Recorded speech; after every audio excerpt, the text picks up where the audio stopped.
Alam mo ba kung bakit ang ibang sarsyadong alumahan parang ang alat at malansa?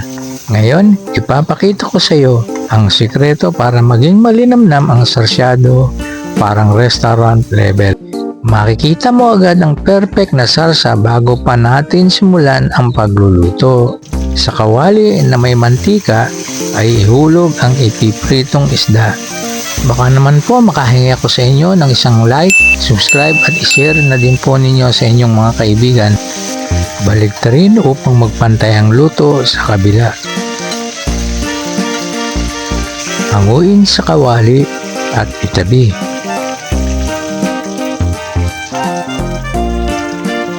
Isa lang ang susunod na batch.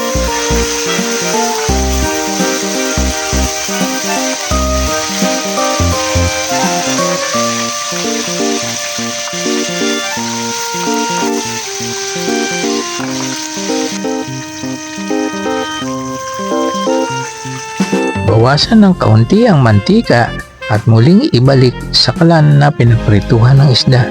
Igisa ang hiniwang sibuyas at hintayin mag-translucent bago isunod ang kamatis. Haluin mabuti at durugin ang kamatis.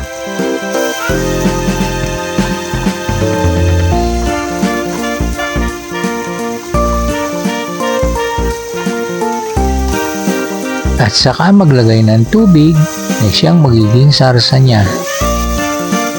Maglagay din ng tomato sauce.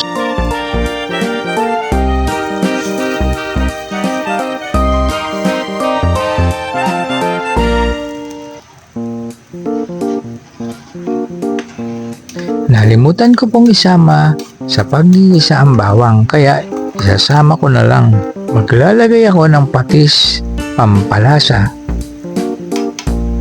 Maglalagay ako ng binating itlog.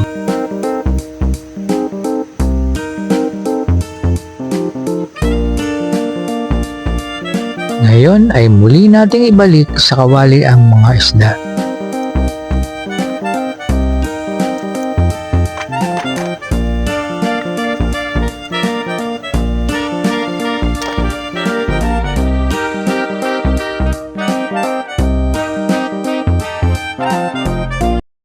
Luto na po ang ating sarsyadong alumahan. Sa susunod para sa mga bago pa nating recipe. Maraming salamat po.